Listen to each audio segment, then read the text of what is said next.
Hi friends, எல்லோரும் எப்படி இருக்கீங்க? Welcome back to my channel. இன்றைக்கி நம்மளோட சேனலில் ரொம்பவே ஆரோக்கியமான, ஹெல்த்தியான, டேஸ்டியான ராகி ரொட்டி எப்படி பண்ணலாம் தாங்க பார்க்க போகிறோம். கேப்ப அடைன்னு எங்கள் ஊரில் சொல்லுவோம், கேப்ப ரொட்டின்னு சொல்லுவோம். ஒவ்வொரு ஊரில் ஒவ்வொரு மாதிரி சொல்லுவாங்க. எங்கள் ஊரில் கேப்ப ரொட்டின்னு சொல்லுவோம். இந்த கேப்ப ரொட்டி கூட பார்த்திங்கன்னா தேங்காய் சட்னி வச்சு சாப்பிடும்போது டேஸ்ட்டு பார்த்திங்கன்னா அல்டிமேட்டாக இருக்குங்க. வாங்க இப்போ நம்ம வீடியோக்குள்ளே போயிட்டு கேப்ப ரொட்டி எப்படி பண்ணலான்றதை பார்த்துடலாம். நான் ஒரு கடாய் வச்சுருக்கேன். கடாய் ஹீட் ஆனதுக்கப்புறமா கொஞ்சமாக 1 ஸ்பூன் அதுக்கு எண்ணெய் சேர்த்துக்கோங்க.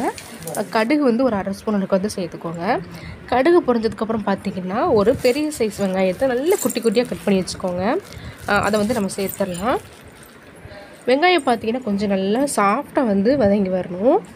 ஏன்னா நம்ம மாவு சேர்த்து அடை தட்டும் போது வெங்காயம் மேலே எலும்பி வரக்கூடாது. வேகலை அப்படின்னா அங்கங்கே எலும்பி நிற்கும். அதனால் கொஞ்சம் நல்லா சாஃப்டாகவே நல்லா வதங்கி வரணும். இது கூட பார்த்திங்கன்னா காரத்துக்கு ஏற்ப பச்சை மிளகாய் சேர்த்துக்கோங்க. நீங்கள் கிட்ஸ்க்கெலாம் கொடுக்குறீங்கன்னா பச்சை மிளகாய் அவாய்ட் பண்ணிடலாம் என்னை பொறுத்த வரைக்கும். இப்போ வெங்காயம் நல்லா சாஃப்டாக வதங்குறதுக்காக நான் 1/4 டீஸ்பூன் அளவுக்கு மட்டும் உப்பு சேர்த்துக்கிறேன். இப்போ வெங்காயம் பார்த்திங்கன்னா நல்லா சாஃப்டாக வதங்கி வரட்டும். ஒரு 2 மினிட்ஸ் நல்லா வெயிட் பண்ணோம் அப்படின்னா வெங்காயம் நல்லா வதங்கி வந்துடும். இப்போ நல்லா வதங்கியாச்சு. இது கூட பார்த்திங்கன்னா ஒரு 2 கைப்பிடி அளவுக்கு முருங்கை இலையை நல்லா வாஷ் பண்ணி வச்சுருக்கேன், சேர்த்துடலாம். இது கூட நீங்கள் எந்த இலை வேணாலும் சேர்த்துக்கலாம். பட் ஆனால் கேப்ப ரொட்டி அப்படின்னாலே எங்கள் ஊரில் முருங்கை இலை தாங்க ஃபேமஸ். ஸோ அதனால் நான் முருங்கை இலை சேர்த்து நான் பண்ணுறேன்.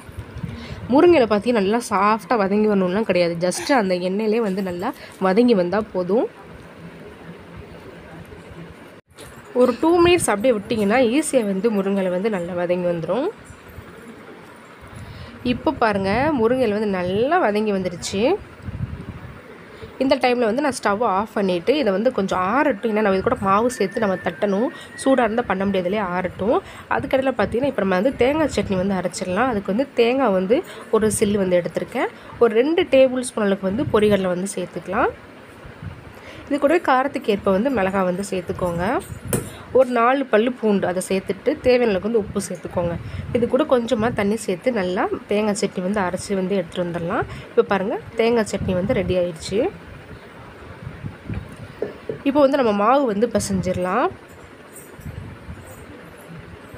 மாவு பிசைறதுக்கு நம்ம முருங்கைக்கீரைலாம் போட்டு வதக்கி வச்சுருந்தோம் இல்லையா, அதை நல்லா ஆறினதுக்கப்புறமா ஒரு பாத்திரத்தில் எடுத்து சேர்த்துருக்கேன். அது கூடவே 1 கப் அளவுக்கு கேப்ப மாவு நான் சேர்த்துருக்கேன். இப்போ இதுக்கு தேவையான அளவுக்கு உப்பு சேர்த்துடலாம். உப்பு சேர்த்ததுக்கப்புறமா கையை வச்சு லைட்டாக பிசைஞ்சு விட்டுக்கோங்க. எடுத்த உடனே தண்ணி சேர்த்து மிக்ஸ் பண்ணிடாதீங்க. இந்த மாதிரி நல்லா மிக்ஸ் பண்ணிவிட்டு கொஞ்சம் கொஞ்சமாக தண்ணி சேர்த்து நல்லா கலந்திங்கன்னா நல்லா பக்குவமாக வரும். இப்போ நான் கொஞ்சம் தண்ணி சேர்த்துக்கிறேன். தண்ணி சேர்த்து நல்லா கலந்துக்கிறேன். இந்த மாதிரி கொஞ்சம் கொஞ்சமாக தண்ணி சேர்த்து நல்லா பிசைஞ்சுக்கோங்க. நல்லா ஒட்டாமல் நல்லா வரணும். அந்தளவுக்கு நல்லா பிசைஞ்சுக்கோங்க. இப்போ பாருங்கள், நான் மாவு நல்லா பிசைஞ்சு எடுத்துகிட்டு வந்துட்டேன். இந்த டைமில் உங்களுக்கு எத்தனை உருண்டை வேணுமோ அந்த அளவுக்கு நீங்கள் உருண்டை பிடிச்சி வச்சுக்கோங்க. இப்போ உங்களுக்கு ரொட்டி கொஞ்சம் நல்லா சாஃப்டாக சாப்பிடணும்னு ஆசைப்பட்டிங்கன்னா கொஞ்சம் மாவு அதிகமாக உருண்டை பிடிச்சிக்கோங்க. இல்லை உங்களுக்கு கொஞ்சம் நல்லா கிறிஸ்பியாக சாப்பிட பிடிக்கும் அப்படின்னா நீங்கள் கொஞ்சம் மெல்லிசாவே பிடிச்சிக்கலாம். நான் கொஞ்சம் எனக்கு கிறிஸ்பியாக சாப்பிட்றதுக்கு பிடிக்கும். அதனால் நான் கொஞ்சம் சின்ன சின்ன உருண்டையாக ஒரு 5 உருண்டை அளவுக்கு நமக்கு மாவு வந்தது நான் பிடிச்சி வச்சுக்கிறேன். இப்போ கொஞ்சம் நீங்கள் தின்னமாக பண்ணுறீங்க அப்படின்னா 4 உருண்டைக்கு தான் இந்த மாவு வரும். 1 கப் அளவுக்கு மாவு எடுத்திங்கன்னா 4 உருண்டைக்கு கரெக்டாக இருக்கும். ஸோ இந்த மாதிரி நீங்கள் உருண்டை பிடிச்சி வச்சுக்கோங்க. இப்போ பார்த்தீங்கன்னா நம்ம ரொட்டி தட்டிடலாம். நான் ரொட்டி தட்டுறதுக்கு பார்த்தீங்கன்னா வாழை இலை எடுத்திருக்கேன். உங்கள்கிட்ட வாழை இலை அப்படி இல்லை அப்படின்னா கவர் இருக்கும் இல்லையா, பால் பாக்கெட் கவர், இந்த மாதிரி கவர் இருக்கும் இல்லையா, அதில் கூட நீங்கள் தட்டி எடுத்துக்கலாம். ஃபஸ்ட்டு நான் வாழை இலையில் கொஞ்சமாக எண்ணெய் தடவிட்டேன். அதுக்கப்புறம் நம்ம பிடிச்சி வச்சுருக்க உருண்டை ஒன்று எடுத்து இந்த மாதிரி கையை வச்சே நல்லா தட்டிக்க போகிறேன். நம்ம சின்ன உருண்டையாக பிடிச்சி வச்சுருந்ததுனால ரொட்டி பார்த்திங்கன்னா கொஞ்சம் நல்லா மீடியம் சைஸில் தாங்க இருக்கும். உங்களுக்கு நல்லா கொஞ்சம் பெரிய ரொட்டியாக வேணும்னா மாவு கொஞ்சம் நிறையா எடுத்துக்கோங்க. இப்போ நம்ம தட்டியாச்சு. இதில் தோசைக்கல்லையோ இல்லை ஒரு கடாயிலையோ கூட நம்ம போட்டு எடுத்துடலாம். நான் ஆல்ரெடி ஸ்டவ் ஆன் பண்ணிவிட்டு ஒரு தவா வச்சுருக்கேன். நீங்கள் தோசைக்கல்லில் கூட டேரெக்டாக போட்டு எடுத்துக்கலாம், பிரச்சனை கிடையாது. இன்றைக்கி நான் தவாவில் தான் பண்ண போகிறேன். தவா கொஞ்சம் ஹீட் ஆனதுக்கு அப்புறமா அடியில் எண்ணெய் சேர்த்துக்கலாம். எண்ணெய் சேர்த்துட்டு எல்லா பக்கமும் எண்ணெய் படுற மாதிரி இந்த மாதிரி சமப்படுத்திக்கோங்க. நீங்கள் பார்த்தீங்கன்னா டைரெக்டாகவே வாழை இலையிலேருந்து இந்த மாவை எடுத்து நம்ம வந்து போட முடியாது. ஸோ அதனால் டைரெக்டாகவே நீங்கள் வந்து தவாவில் வந்து இப்படியே கவுத்திட்டீங்க அப்படின்னா ஈஸியாக வந்து வந்துடும். கவுத்திட்டு நீங்கள் உடனே வந்து எடுக்கக்கூடாது. ஒரு செகண்ட் வந்து வெயிட் பண்ணணும். அப்போ தான் அது ஆட்டோமேட்டிக்காக வாழை இலையிலேருந்து பிரிஞ்சு வந்து வெளியில் வரும். இப்போ பாருங்கள், எடுத்திங்கன்னா ஈஸியாக வந்து வந்துடும். இப்போ இதுக்கு மேலே பார்த்தீங்கன்னா ஒரு ஃபோக் வச்சு லைட்டாக வந்து அங்கங்கே ஓட்டை போட்டுக்கோங்க. ஏன்னா உள்ளே உள்ள மாவுமே வந்து பார்த்திங்கன்னா கொஞ்சம் வெந்து வரணும் இல்லையா, அதனால் வந்து ஃபோக்கால் வந்து ஓட்டை போட்டுட்டு நீங்கள் வந்து தேவையான அளவுக்கு வந்து எண்ணெய் ஊற்றிக்கோங்க. எண்ணெய் ஊற்றிட்டு இந்த மாதிரி ஒரு பக்கம் வெந்ததுக்கப்புறமா இன்னொரு பக்கம் திருப்பி போட்டுக்கோங்க. அடுப்பை வந்து நீங்கள் மீடியம் ஃப்ளேமே வச்சுக்கோங்க. அப்போ தாங்க உள்ளேயும் வந்து நல்லா வெந்து வரும்.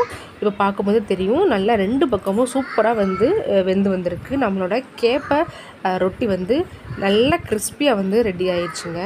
இதே மாதிரியே நம்மக்கிட்ட இருக்கிற மாவு எல்லாத்தையுமே பார்த்தீங்கன்னா இந்த மாதிரி நீங்கள் வந்து தவாவில் வந்து போட்டு எடுத்துக்கோங்க. ரொம்பவே சூப்பரான கேப்ப ரொட்டி வந்து ரெடி ஆயிடுச்சுங்க. ஸ்கூலுக்கு போயிட்டு வர குழந்தைங்களுக்கு இந்த மாதிரி சூடாக நீங்கள் வந்து ரெடி பண்ணி வச்சிங்கன்னா அவங்க நல்லா விரும்பி சாப்பிடுவாங்க.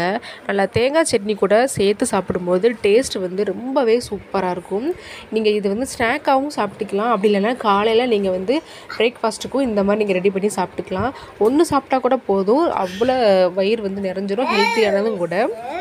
கண்டிப்பாக உங்கள் வீட்டில் நீங்கள் இந்த மெத்தடில் வந்து கேப்ப ரொட்டி வந்து பண்ணி பார்த்துட்டு டேஸ்ட் வந்து எப்படி இருந்ததுன்றதை நம்மளோட கமெண்ட் பாக்ஸில் வந்து கமெண்ட் பண்ணுங்கள். தேங்க்யூ.